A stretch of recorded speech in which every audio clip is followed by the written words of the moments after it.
Hello and welcome to Seagulls Social, Season 2, Episode 20. We are the boys, Ryan, Ben and Maz, and we are back on your screens after a good win against West Brom in the FA Cup. You know, can't... Tony Blue went to Europe in a brand new Skoda. See, I'm not sure on this chart, though. Yeah, good motor. Yeah, no, it it's needs decent. to be longer. It's decent, but it's a bit like... Is it a bit too generic? Do we need to a bit... I'm not going to lie. The video, you know, the video that went well. I wouldn't say viral. That's a bit of a stretch. But the Poland national team Brighton retweeted viral. it. Yeah, Brighton viral. Yeah. Oh, did they? Oh, yeah, they retweeted it this morning. Yeah, man. Didn't know that. I'm not going to lie. It lacked a bit. Like, shout out to the boys for obviously, getting their sort of exposure. But it lacked a bit of oomph. I wanted a bit more energy, a bit more passion. I felt it lacked a bit. It was a bit. There is no passion. There is West Brom train station. There's not a lot of passion. Yeah, true. There's no energy. There's not a lot to get. That is true. So let's kick off, boys. Then we won't go too much into it. We'll cover it. Obviously, the West Brom game. It was a good win. Obviously, FA Cup keeps our FA Cup run alive, and the chance to actually win a trophy, boys. Can we do it? Is this the year?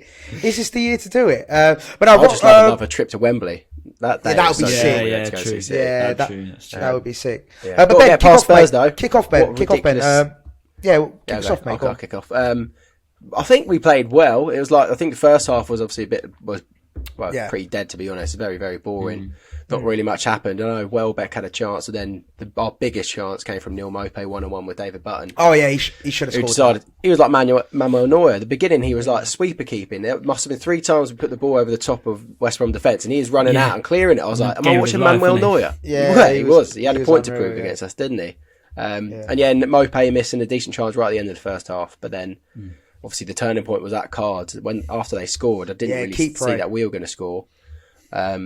And pretty stupid for 2 yellows in such quick succession. What do we think of the decision? Obviously, in my eyes, I think it was the right decision. Like, it was just stupidity from Kipre, wasn't it? I don't think he's got any complaints. What do you reckon? No, it's like a soft yellow, isn't it? Really, that second one anyway. Yeah. The thing is, if you're on a yellow, why go in like that? Yeah, it's just, it's just stupid.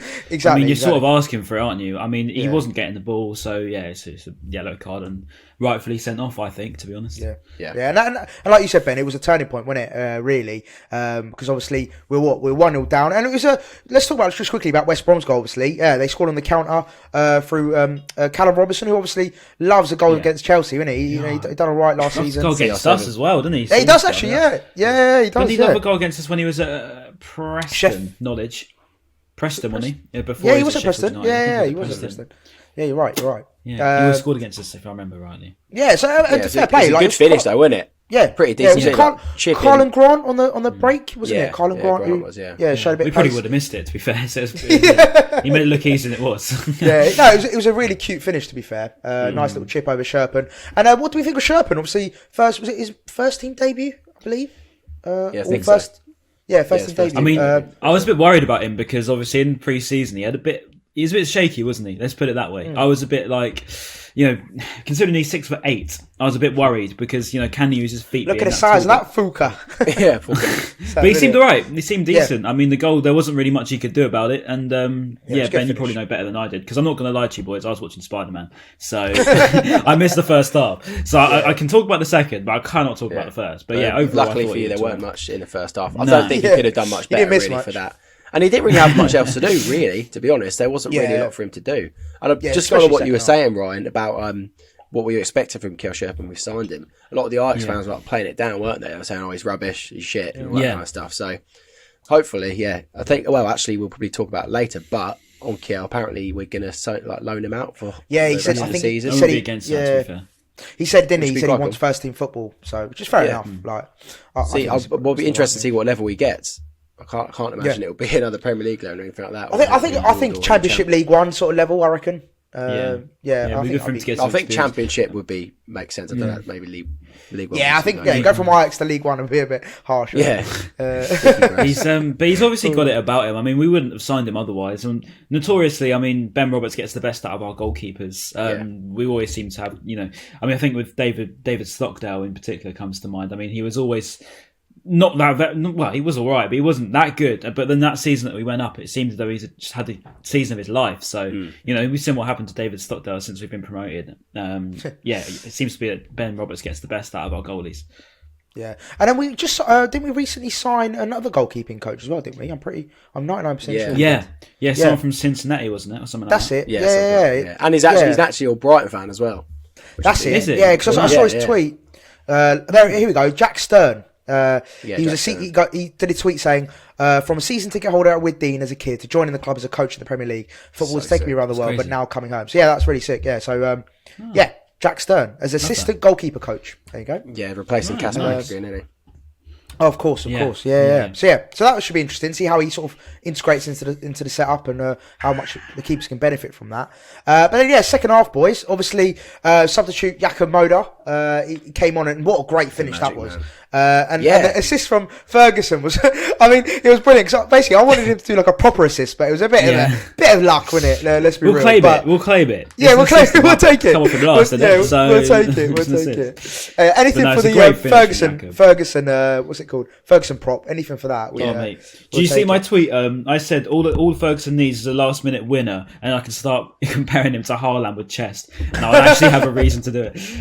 Mate, I'm with you on that. I'm with you. Mate, if he scores, Haaland regen. Mate, he actually looks like Haaland in a weird way, like distantly. The way he runs, he's very tall, but he's very quick. He's very, I know what you mean. He's like, he reminds me, he's very stocky and big, isn't he? Like he doesn't look like he should be as quick as he is. He quite surprised me. And then my dad could not believe he was 17. Quite good as well. Just turned, didn't it? I was like, Daddy, 17. He's like, fuck off. And I was like, he just turned as well, and he just turned 17. Yeah. So, he looks like he's about 25. I mean, he looks older than me. I mean, it doesn't take much, but he looks older than me. I mean, it's pretty mad. And also as well, he looks a bit different with hair, because I've always seen him with a shaved head, and like when I saw him with hair, I was like, oh, he looks a bit different. But no, he was brilliant. He looked really like lively, energetic, and I thought he played quite well with especially Moda, like the link-up play. I don't know, it was a bit of a lucky assist, but still an assist by any. Obviously, got an offside goal as well, didn't he? And mate. Even well, he had one opportunity where he lobbed button and it hit the roof of the net. God, that went in. Oh, that was unlucky, yeah. And then, obviously the offside goal, decent little one-touch finish. I saw some Brighton fan tweet, and I can't remember who it was, but he's basically making the point, we need to be careful of really, really overhyping Evan Ferguson, and we can't have another Aaron Connolly situation. But then someone replied to that saying, well, it looks like Evan Ferguson's got the right attitude to be able to I liked the one that someone put, and because I think it was We Are Brighton that put that, Ben, because they like to, as much as We Are Brighton have done well in their own rights, I do think that they do like to jump on certain minorities in the fan base, and especially Lacardia. They really do slate our past players, but they're very hypocritical in that, I think, because saying that, but then I saw a reply saying Connolly killed Connolly, not Brighton. I mean, He killed himself in that sense. He's the one that's gone out and partied and whatever allegedly done in his career. He let himself down rather than the club letting him down, I think. And don't get me wrong. I mean, I'm not saying the fans haven't given him stick. I'm not saying I haven't given him stick, but you invite it upon yourself. I mean, you're rightly going to get criticised if you're a footballer. We're going to criticise your footballing, but if you're going to go out and be silly, then you're going to get rightfully done for being silly. And I think, Evan Ferguson doesn't strike me as that sort of person. I mean, I could be completely wrong. I don't know the guy. I think it's a great point, right? Because, like, for example, I know we talk about past players, but I know we've all said it in the past, especially I know you, Ryan, as well. You love Jan Bash. But like Jan Bash, he was perfect because, his ability wasn't amazing, but he off the pitch, he was a professional. He cared about the club. Like, he was a professional, always trained hard. You could tell, he was a true professional, and he always put. So you couldn't really he might have not had the best successful time. It's the same as Zakiri, Maz. It's the same as Zakiri. I mean, I always liked him because he put in the 100%. Exactly. And he looked like he had a bit of passion behind him. He played left wing back as a striker and actually tried his hardest. Like, if it's other strikers would be like, nah, fuck this. What are you? I mean, if that was Connolly, with all due respect, he's not even turning up, is it? Yeah, he wouldn't come off the bench. But nah, I'm good. That's the difference, isn't it? That's what we want to see. We want to see someone that just cares. That's what football fans want to see. We don't want to see a Leon Best regen that's just going to start arguing with everyone and going out and getting drunk all the time. That's not what we want to see. We want to see someone that's going to care about the club the same way we do. Because we're all of us that watch this podcast, that we're on this podcast, we would kill to be in that position, to be out on the football pitch, being paid to do something we love doing, playing for the club we love. So that's all we want to see, just a bit of that. But hopefully Ferguson's 100%. Got it, because he strikes me as that sort of guy. Again, I could be wrong. I don't know him, but he strikes me as it. So we'll see. Yeah, no, I think that's the key thing. Like, I think what you said, Ben, it's like, hopefully he doesn't turn into another sort of. Hopefully we don't give him like a big contract, 4 years, 5 years, on like 30k a week, just sort of gives him this big sort of ego. Hopefully that doesn't happen. We just manage him right, and just quickly, keep his head on the ground as well for himself. And I think just really quickly, I think a great example. And I know loads of people made the comparisons, but like. Phil Foden at Man City with Pep, like the way he managed him, mate. I was screaming it. I remember I was watching him like 3 or 4 years. I was like, why is Pep not playing him? Why is he not? Like, I was just I wasn't even a Man City fan, but I was frustrated because I felt like he should have been playing all out on loan, like under 17s. Was they won the World Cup or something? Pretty mad. And I was like, why is he not going out on loan? Why is he not? And it's exactly the same with Potter. Like now with Ferguson, like as a fan, I'm like, why is he not playing him? Why is he not playing him? But then I actually see sort of the method behind Potter's madness. Like he just doesn't want to push him too quickly, and that's fair enough. He's just turned 17, which makes he has now actually been promoted, hasn't he? Potter said in his press conference, and we done a quote on Seagulls Social of him saying when he was asked, I think Johnny Cantor asked him, like, what are your thoughts on the striking options currently at the club? Because obviously people were just saying we only have 2 first team strikers, in Welbeck and Mwepu, and he said, well, no, we got 3 because Evan Ferguson's now been training with first team. It's good to see, like, because the amount of even experience he's going to get just in and around the squad. I mean, he's only 17. I mean, he's going to be able to pick up a lot, even if it's just from Welbeck and Mwepu. He said he was a United fan. All the experience players. He said he's a United fan growing up, and he used to watch Welbeck play, and now he's playing with Welbeck. Oh, wow. There you go. So that for him is going to be pretty mad for him, just to be able to learn some very basic things, even if it's, just whatever striking instinct is. He's going to be able to just pick that up as well, just from being in and around it. It's sort of like going on a work experience, isn't it? Really, you just learn being in and around it. But no, hopefully for his sake, he does keep his head on the ground, because he's obviously got it about him a bit, hasn't he? So I hope he does well. He's on his work experience a little bit. That's brilliant. And then finally, just to wrap up the West Brom game, then obviously Neil Mwepu, great finish, great build up play, Moda, then a little dummy by Trossard, and then the finish by Mwepu.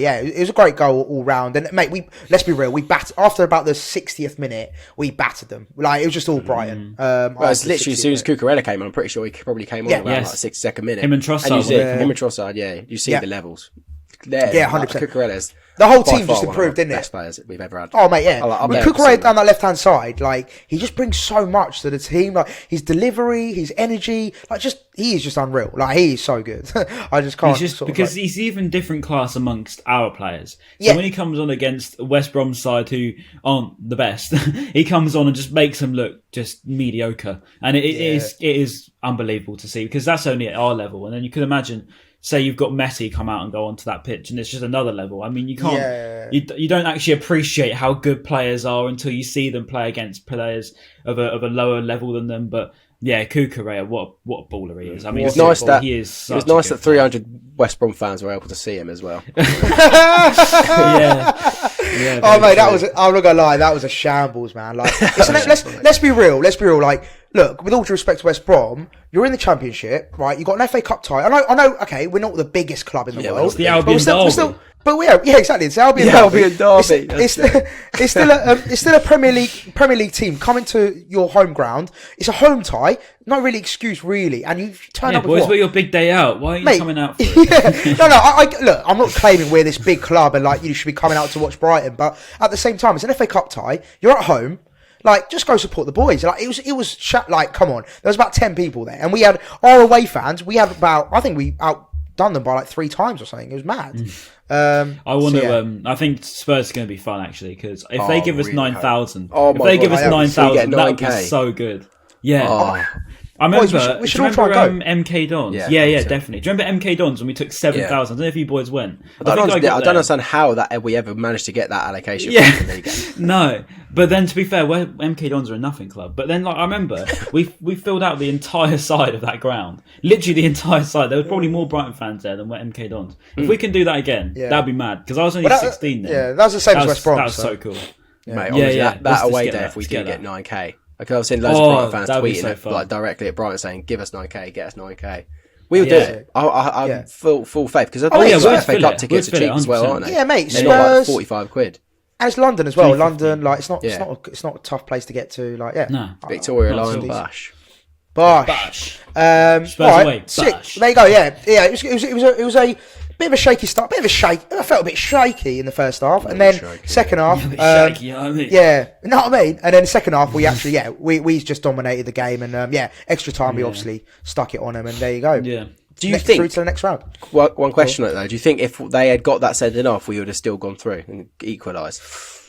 I think. Go on, Ryan. Yes, and the only reason I say it is just because of what's happened this season. I mean, we said about Cucurella, we said about Trossard. I mean, even Mwepu and McAllister to a degree, they come on and, well, they didn't come on, but there's just levels. There's just different levels. And I think the further it was getting into the game, it was getting a bit more, a bit twitchy. And I think when it's that, you just think Yakamoto comes on. He's only 21. With us, we think, is he the level for Premier League? He comes on and instantly looks like the best player on the pitch alongside Cucurella, in my opinion.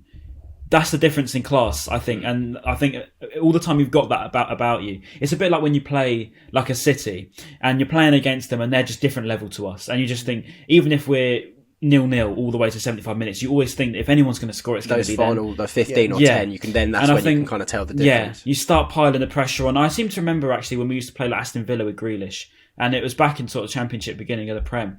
And we would play them and you just think Grealish, all the time it gets to 75 minutes. As soon as that 75 goes, you're thinking, he's going to do something now. He's going to do something now. And I don't know if that's just like, thinking of PTSD of the Championship when they scored against us in the last minute, or if they genuinely are just different class. But it was a bit like that, I think, with West Brom. I think the longer it goes on, the more sort of quality you bring onto the pitch. Even Ferguson, I mean, he came on and did a good job of himself, So I think it's just a difference in class at the end of the day, and that's what won us the game. And yes, obviously the red card helped, but I think we would have. Yeah, I think that I'll pretty much echo what Ryan said, but just obviously the red card always helps when you're down. Although sometimes it does rally a team, I know. But again, I think sometimes it goes against. Because of the quality of, again, with all due respect to West Brom, I think because of the quality of the team and the form that they've been in, I just don't think it was ever going to be a possibility. And the way we played after those substitutions, I think it was only going one way. I think it would have been the same result regardless. But I think it's a good point. Oh, and then finally on the West Brom game, and Mwepu obviously went off injured, didn't he, boys? Who's obviously been hitting a bit of stride, bit of form. Big shame. I think he's out for 4 or 5 weeks, I believe. Or is that right? Oh my god, I thought it was only like a little precaution. I don't know. Maybe I swear I read it somewhere. I could be wrong. But anyway, he's out for at least a couple of weeks, at least I think. What do we think of that? Well, Benjamin, he's been good, hasn't he? He's been good. Go on, Ben, you go for it, mate. Well, I'm a really, really big fan of him. I've had quite a few people, not necessarily Brighton fans, but they've messaged me and they'll be like, "Oh, that Mwepu's really shit." I'm like, "Are you watching the same game as me?" Like, yeah. I could see why, because there's been glimpses where he's obviously had a few chances, like from like 2 yards out, and he's missed them. Arguably, yes, those are some absolute stinkers. But then you can say about Mwepu, performances have been great. Exactly. And he's not there to score goals, is he? He's there to score tap-ins. I'll reply to him, Ben. I don't know what you're watching, because he's quality, and most of the Brighton fans also think he's really, really good. Like, he's a great signing, or turning out to be at least. I think it could be a big miss, especially without Basuma against Palace. Obviously, we'll talk about it a bit later. Or I suppose we could do the Palace preview now, couldn't we? Really? Yeah. To be honest, before we go on to it, I just want to say about Mwepu. He's got a really weird way of looking clumsy, but then also doing a good job, and I don't know how to make sense of that, because the way I relate it to, do you remember when you had Scalotto? And people always say to me that Scalotto, at least he tried his hardest, Ryan. He fits your criteria of trying his hardest, but I always just thought he was a donkey, and I just really didn't think he was very good. I thought he had no footballing ability. Yeah, he didn't run like a footballer or have. Yeah, no. You could see the way he ran. He looks like off balance. He looked like a lad out on a jolly who's somehow managed to bamboozle the contract for a Premier League club. He looked like he shouldn't be there. You know what I mean? Like stag do. Someone's supposed to get in there for a stag do. And that's how it struck me with him. But then at least with Mwepu, he does some good things. He has a bit of class to him. I mean, the way he passes a ball, for example, it looks like he's got a bit of technique behind him. Whereas with Scalotto, half the time the ball was bouncing off his knees, and it genuinely didn't look like he knew how to control a football, let alone pass a ball. With Mwepu, he just looks like he runs a bit clumsy. He gets himself into tricky situations and gets out of it. But I think he's got quality to him. He's just got a weird way of looking. I just think he looks like a bit aesthetically, of a donkey, but he's not. Yeah, when you watch him, he just aesthetically doesn't look too He looks clunky, but he's not clunky. I don't know how to explain it. It's really weird. I know what you mean.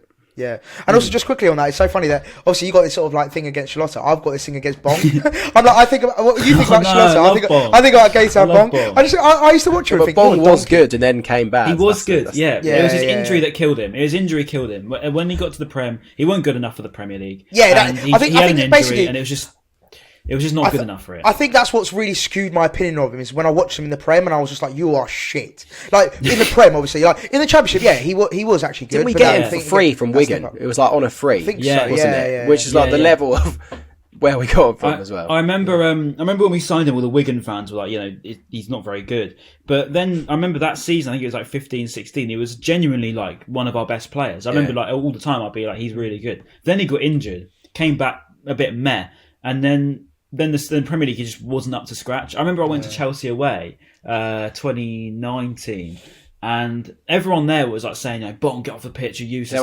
Yeah, that was when we lost like 2-0 or something like that, was it? Yeah.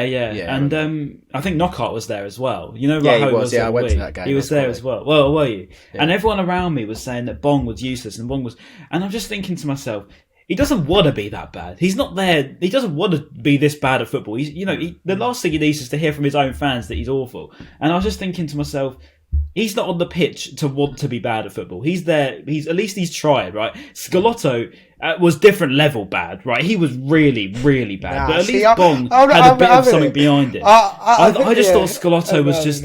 I just thought he was so bad. Like, he just looked like a donkey. And the way he went about it wasn't very good. At least with Bong, right? He had a bit of history of the club, and we got promoted with him. We had a bit of love to him. Yeah. Scalotto just always kicked up a fuss whenever he didn't play. He always blamed it on someone else. He'd blame it on the manager. He'd get in a strop about it. He'd play, say he was the best player on the pitch, even if he was probably the worst. And whenever he got on the pitch, everyone around me used to laugh whenever he got on the ball because we thought he was awful. So his highlight was when he done that to Zaha, wasn't it? That was his highlight. It's just like who gave you the confidence to that? I don't know, but yeah. Anyway, enough of Charlotte and Bong. Sorry, it's not 2019 anymore. Sorry. Yeah. Right. So let's kick off with the Palace preview, of course. The big Friday night clash. 8 p.m. kickoff, live on Sky. Under the lights, live on Sky. Shit. Let's go. So big game, obviously. A lot of history between the two clubs. Yeah. And especially, why'd you let it bounce, lads? Why'd you let it bounce? Why'd you let it bounce? You know what? I'm going to kickstart this off, right? Mate. Because they've got no Zaha, and we may or may not have Dunk. We don't know yet. We definitely don't have Basuma.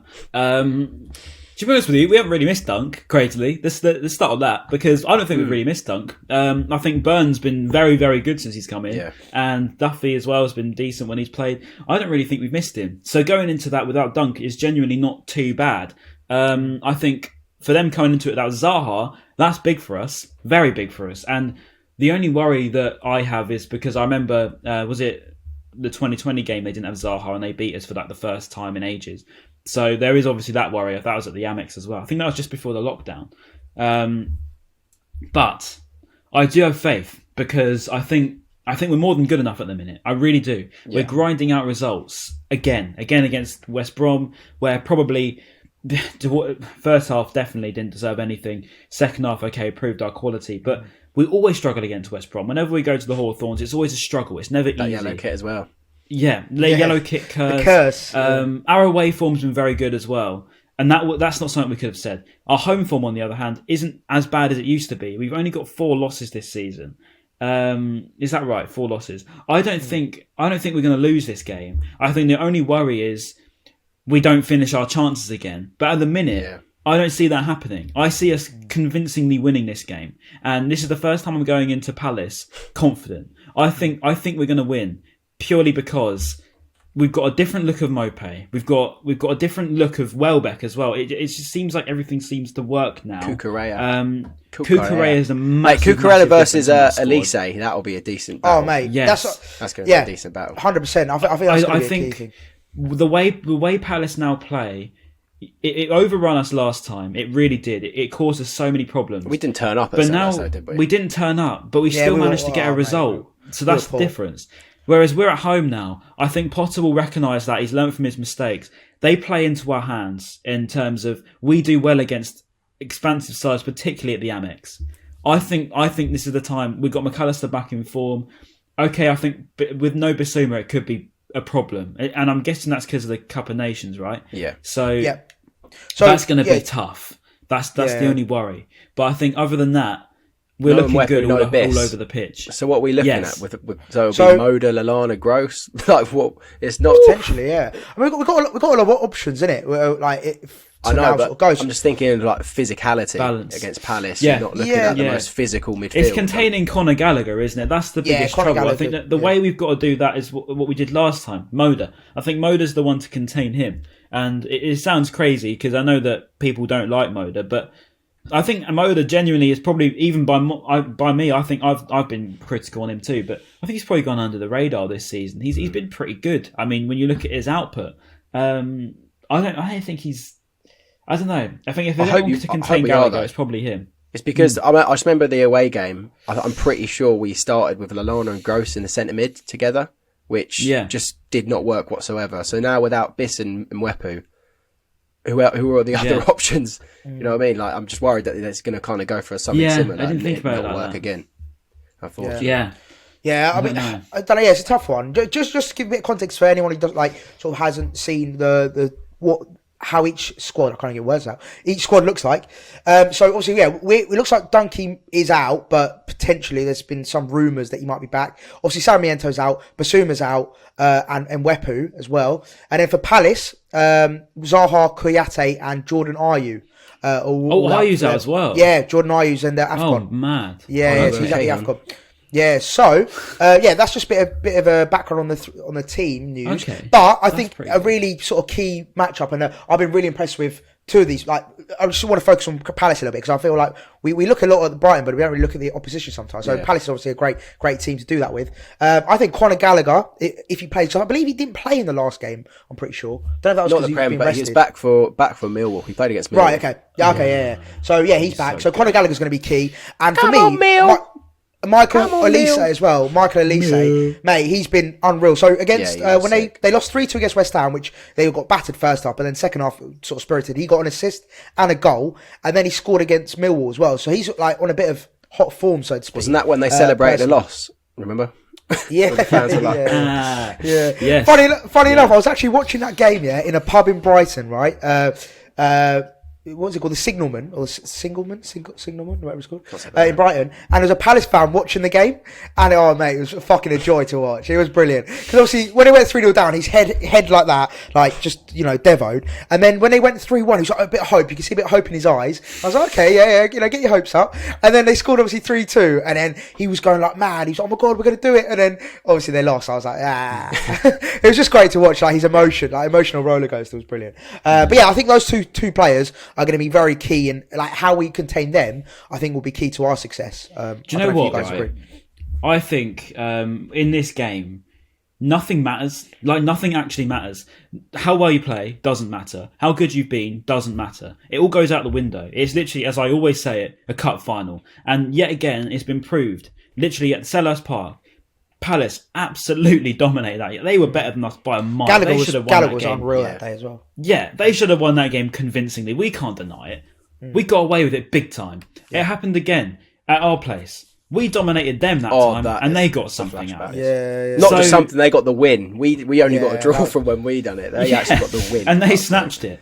But it doesn't matter how well you play, because there's no such thing as a dominant game here. We've had a couple of 3-0s. I mean, I remember put your mind all the way back when Ajoa got a couple back in 2013. And obviously the playoffs, and there's been a couple of beatings. But overall, most recently anyway, it doesn't matter how well you play. It really doesn't. Even at the Amex, the last time when there was fans there, as I was referring to, Jordan Ayew scored 1-0. We were all over him. He had so many chances, but it doesn't matter. And past form doesn't matter. We can go into this game with I think we were fighting for first place when we went to Selhurst Park. We played that whole game. Christ. So, do you know what I'm trying to say? It really doesn't matter. We can try and overanalyze, but at the end of the day, it's about who scores the most goals in this game, and it's about who keeps the most out. It's literally, I think it's going to go one goal either way, and I don't think it'll be much more than that. Maybe that's a 2-1, maybe that's a 1-0. It's just the pressure. It is a completely different game, isn't it? Whether our players don't really do pressure too well, and historically Brighton have never done well with pressure. So hopefully this confidence that the team have got with a new face like Cucurella, they look like a bunch of winners now. Hopefully that will help them kind of get away from that pressure and just still feel confident going into the game. Yeah, I mean, I know what you're saying, Brian. Like in terms of form, and it all sort of goes out the window, cup final, etc., etc. However, though, just talking about like the way both teams go into it. Obviously, we go into it on a back of a good run, and obviously they go into it with, not so. I mean, it's not awful. We've had a couple of wins here and there, but they still go into it not as sort of maybe as confident, maybe. So that could definitely work in our favour going into Friday night. Obviously on TV. Do you know the way I look at that, Maz? I look at that as we're on hot form and they're on bad form, so they're going to be looking to turn it around. That's how I always look at it. Yeah. I don't look at it as though they're going to be down and out. I look at it as though this is where they. Oh no, I'm not saying that at all. The good thing is though, they haven't got Zaha. So they haven't got someone to really fire him up, because there's not really anyone in that squad that I can think of that's really understands the level of this rivalry. With us though, we've got Mwepu. They probably got one. Does love it. That Joel Ward guy who's been there since Joel day Ward. one. He's probably the only guy that can. One. Probably the only guy that can kind of. Probably the only one. Yeah. So we've got Mwepu, who does love it. I mean, to be fair, he is a newer player, but he does love it. But we haven't got Dunk. So it's just going to be a strange one, but I do think the pressure is going to be big, and it's literally just who comes out on top. And Duffy will know, Webster will know how to do it. Duffy's a good one. Yeah, Webster should know by now at least. We'll see. We'll see. And I think just talking about the matchups as well. Obviously, Cucurella, we talked about how key he could be. So that it'll be interesting to see who Lee come up against. They're right back here. Is it Mitchell? Is it? Yeah.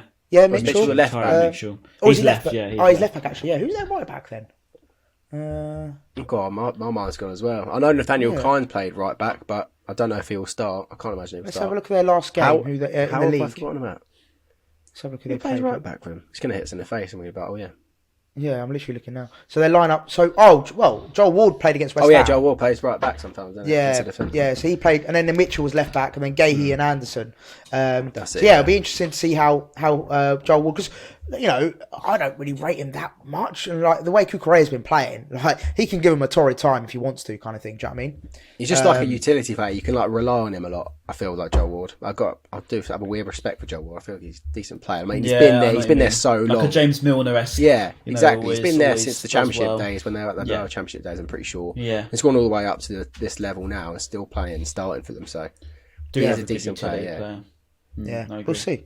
We'll see what happens, lads. Score predictions. All right, score predictions. Yeah, go on, Ben. I agree with Ryan. I don't think it'll be high scoring. I just feel like the pressure of it being like a Friday night game, the atmosphere might just make it just a tough game like a proper goalless game. But being confident, I want to say I reckon we'll win 1-0. Yeah, I love that. Love that, Ryan. Okay. I think both teams will score. That's the trouble, but I do think we're going to win it more comfortably than we fear, because I just think what we've done in the past few weeks to few months even, we've really proven that we can grind out in tough situations. I think that's sort of been the thing to take away from this season, is don't write anything off. I think Graham Potter's really, really proven that. Every single week he proves everyone wrong. And even with Dan Burn coming in and playing like he has been, it proves everyone wrong. So for me to go into this game being negative, I don't think I can be. We played against Chelsea, got a good draw. We played against West Brom, got a good win, a hard-fought win. And we've got that in us at the minute to really play to the end. So I'm thinking we're going to win. I think it'll be 2-1. But I think it'll be more comfortable than the scoreline suggests. But I do think at some points Palace will have like their little run. We'll be a bit worried, but I think overall... My worry is the pace. Their pace. They've got Elise. I don't think... It depends if Eze starts or not. You've got Edouard, Benteke against our centre-backs. That's my only concern, is their pace. I think Edouard and Benteke are livable, because we've got a more old-school defence in Duffy and Byrne. Possibly Webster, we'll see. Yeah. I don't know. I think we'll be okay. We'll be okay. It's just Bissouma. The only worry is midfield. Yeah. That's my big thing, is missing, because Bissouma didn't play against them in the Selhurst game, did he? And we really missed him that day. No. And but that's why Gallagher. then I think that was the first game. Yeah, we played more without him. Yeah. Whereas we know how to deal with it now, so I think we'll be more okay than we think. Fingers crossed. Oh, and then I've got to get my prediction. Do you know what? I'm gonna go big and bold. 3-1 Brighton, mate. 3-1 Brighton. We're going to score 3. Jesus. And Palace will score 1. Yeah, I think they'll definitely score. I agree with Ryan. I think they'll get their goal at the Amex. However, we'll score 3 and we'll blow them off the park, lads.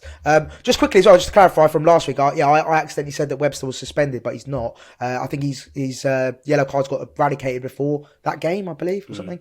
So yeah, he is available. Because it resets in the new year, doesn't it? I think that's what it was. Yeah, I think that's what it was, yeah. But yeah, there you go. We're all quite confident then going into the Palace game. And then should we just wrap up then, boys, with potential transfer talks? Now, Ben, I'll let you take this segment because I'll be honest with you, I haven't heard about, out of the sort of 4 names, I've only heard of one of I've just been making notes of them the past few days as I've been seeing them. So you've obviously got new signing Kasper Kozlowski. Yes. Yeah. Kowalski, whose shock horror, whose shock horror has gone to USG, which is a massive shock to everyone. Top of the Belgian league by like 7 points. If they get Champions League, imagine that. And then imagine if they get an English team in their group, and we get to do their away days with them. Unreal. That'd be so cool. European away days. We live our European days through them. Through USG. Yeah, we're going to get Europe this year, lads. Trust me, we're going to get Europe this year. Going on a European tour, lads. And I, funnily enough, we had a DM on Seagulls Social from a Polish journalist, and he asked us some questions, so I answered them, and we were featured in an article in Poland today, or yesterday, last night it got posted actually, about asking about Kasper, and I said, to be fair, mate, I don't really know much about him. It's more just about what his chances are in the first team, and I said he's probably, realistically, even if he has a successful loan at USG, can't see him really getting into the first team straight away next season. He'd more realistically get another loan. But and I've said we have seen crazy things with Potter and the youngsters. He gives them a chance. Blah blah blah. He looks like a decent player. That's all I can really say. The youngest player to feature at the Euros this year, like 17 years old. No mean feat that. But yeah, I'm impressed. I don't know if you guys have seen anything of him. Or I'll be honest. I know he's good on Football Manager. That is literally about it. But it seems to be how we work it, isn't it? We seem to get these little just got wonder kids. But Dan Ashworth playing Football Manager constantly. Yeah, literally. I put a tweet on about him actually when we signed him, saying it's good to see us signing more wonder kids and stuff. Ashworth does a great job of identifying these young talents and bringing them in. And a Palace fan, Webster, replied to it saying, how many of those have made it to a big team yet? And I'm thinking, they're all still kids, mate. Like they're not done yet. We've signed the wonder kids so that they're good in 5 years. It's not been 5 years yet. We've only signed. If you look at our loan squad, I didn't get that at all. Who was it? Brett Mendoza put together the list of our loans, and we got the squad. It's a very decent team. Where we got the players that we got out on loan. One being Ryan Longman out on loan, potentially being recalled.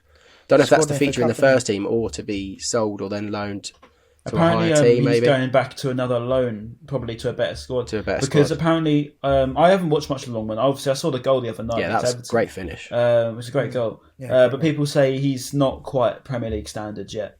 He's more like a Championship player, but I could be wrong. I haven't seen him play enough. Well, he done really well. Was it at Wimbledon in League One, and then obviously got the step up to Hull, and then I think he's doing quite well for Hull actually this season. But like you said, it's a big step up from Champ to Prem. Like that's especially lower Championship to Premier League. It's a massive step. And but you never know. He's still got the rest of the season to sort of develop, hasn't he? So similarly, Christian Walton being recalled from Ipswich to be sold apparently because I think his contract ends up in the summer. Yeah. The writing was on the wall with that one, wasn't business. It? Yeah. I think he was always kind of. But I feel like with Walton though, he never really got given a chance. Like, well, I suppose he did and didn't. I feel like it maybe. He did back like ages ago when we. I just feel like, did we really see him? Like, did we actually get to see him? Probably. Like, did we actually get to make our own? Most recently, it was against Blackpool, wasn't it, in the FA Cup last year? Yeah. He played, but then other than that, he's just been on loan for years. It was Wigan at home. I remember he made his debut, and I was there. And he was like, we were all saying, is he the next sort of big thing? And I remember he went to England and played well with them. But for whatever reason, it just hasn't really worked for him. I don't know whether he just lost a lot of confidence maybe on his loans. I've heard he wasn't all that on his loan at Blackburn. So I don't know, maybe he's just not one of those that just never made their potential. We signed him in the Withdean era, didn't we? I remember signing from Plymouth and I was like, oh my God, this is sick. Like, we've actually signed a youngster. and I was buzzing. Wait, it wasn't a Wade Dean era, was it? Surely not. Yeah, we signed him. Pretty sure it was just before we got to the Amex, wasn't it? Yeah. Was it? Yeah. No, I remember we got it from Plymouth, but I don't remember it being being that era. But yeah, no, fair enough. And then, which probably means he's one of our longest serving players as well as Lewis Dunk. He would be. I promise you. 2013 we signed him. Oh, we signed him in 2013. Yeah. So when was that? Yeah. That would have been Amex then. Yeah, sorry. Yeah, it was Amex. Yeah, I was like, can't have been with D. Made his debut 2015, I think, if I'm remembering rightly. Let's have a look. He made his professional debut for Brighton, age 18, in a 2-0 defeat away to Tottenham Hotspur in the League Cup in 2014. Yes! Oh my God! Yeah, do you remember that? Fourth round, yeah. Oh, yeah, we wore that horrible orange kit with the big black stripes. 2-0. Ridiculous on it. We lost 2-0, yeah. That was the most stupid kit, by the way. Random memory. That orange kit with the black stripe. The black stripe, yeah. It was horrible. Weird kit. Yeah. I really looked like a training kit. And then quickly, rounding it up, we got Julio Enciso from Club Libertad, Paraguayan. Another 18-year-old, I believe. Well, my mate Brett done his YouTube scouting, and I'd done a bit of YouTube scouting before we started, and he looks like he can do skills and shoot. Ben? Oh, mate, honestly, the PS5's collecting dust next to me.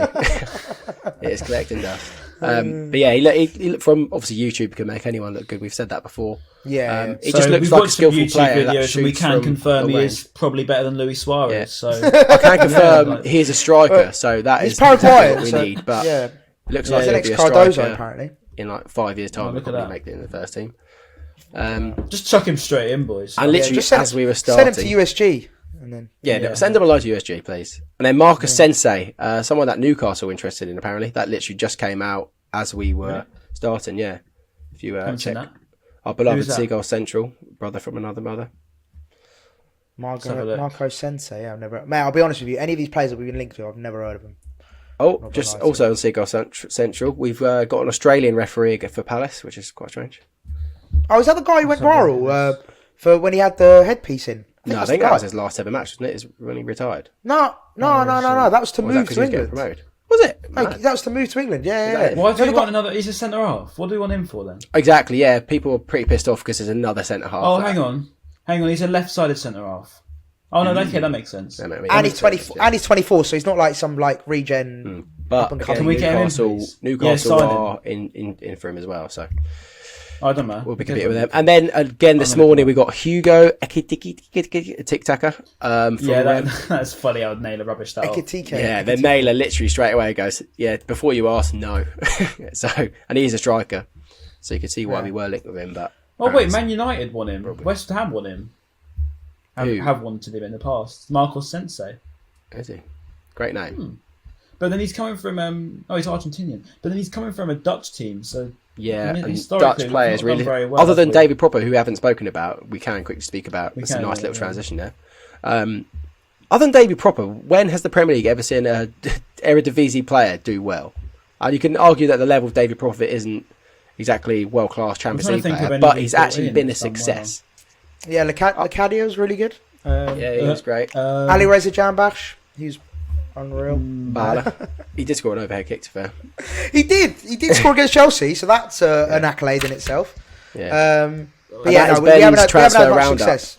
There you go, lovely. Thanks for that, Ben. David Propper. Quick words, some words on David Propper. I'll start. I remember when we signed him, we just got into the Premier League, and I was like, Jesus, this is where the level goes from here, Championship, to here. When we signed Propper, I was like, that is a big signing.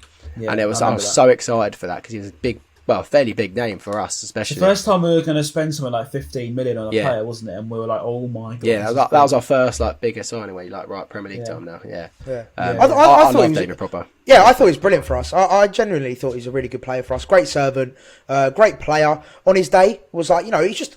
I feel like he was a cool, calm, collected kind of character. Do you know what I mean? And he got the team ticking. He wasn't like, he wouldn't break lines. He wouldn't be this amazing creative player. But he would just keep the team ticking. Good little passes, sort of keeping the team going. And I thought he was a brilliant addition to the squad. A man of few words, but whenever he spoke sense. Yes, and I think that's probably the way to describe Popper. He seemed like a true professional, and it's just a shame the way it went for him because he was so classy on his day, and it's a shame in some aspects. He did give the ball away a fair bit. It didn't really work under Houghton's system at times, but he was a class act, and you could tell he had it about him. It just sometimes he was a bit inconsistent with it, but a class act on and off the pitch. I think he just had a proper footballing IQ, proper footballer player. One of those, a bit like Pascal Gross, just saw the game in a different light to everyone else. And probably, if he was a bit younger under Potter, I think probably would have developed a lot nicer into a better player. Shame how it went though, isn't it? Because he fell out of love of football from what I've read and the interviews that he's done. He fell out of love of football during lockdown.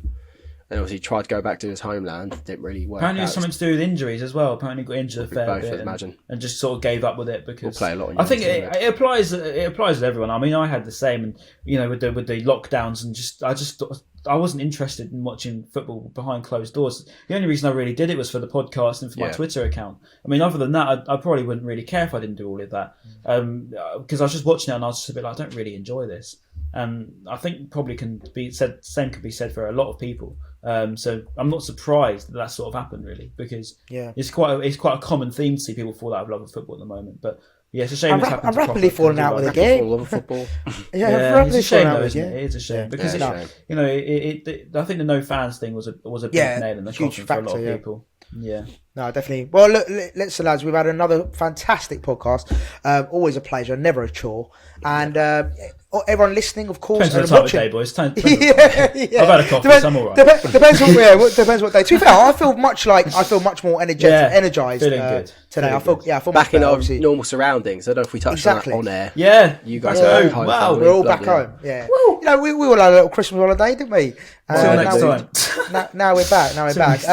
But yeah, everyone watching and listening, we really appreciate all your support. Of course, if you're watching on YouTube, please do hit that like button and of course subscribe if you haven't already. And of course, keep streaming on Spotify and Apple. As always appreciated. And finally, comments down below. What we're going for this week, boys? Donate all of your money to our Patreon. We need to make one and just rinse everyone for their money. That'd be good. Can you just give us some money, please? Like, we say this there'll be a Patreon link we don't below. Get paid for it. Just give us money. Ben, you're not meant to say that out loud, mate. We give up our gracious hours for you guys, right? We give up our time and money. Yeah, just send us some money. Send us some. I'm joking. Of just course. Do a GoFundMe page or something for us. So that'd be appreciated. Give us some money. But yeah, comments down below. What we got? Why'd you let farewell date? Just because it's Palace, or something, or a tribute to Davy Proper. I feel like Proper deserves like a farewell, Davy Proper, or thanks for everything, Davy Proper, with a blue love heart and a white love heart. Yeah, that works. It's very specific, but okay, we'll go with that. All right, there you go. Don't do the blue and white love heart. You're not a real fan. If you do blue and red, then you're Palace scum. Get out. Yeah, right. Not a fan of the pod. Peace out, A-Town down. In a bit. Peace.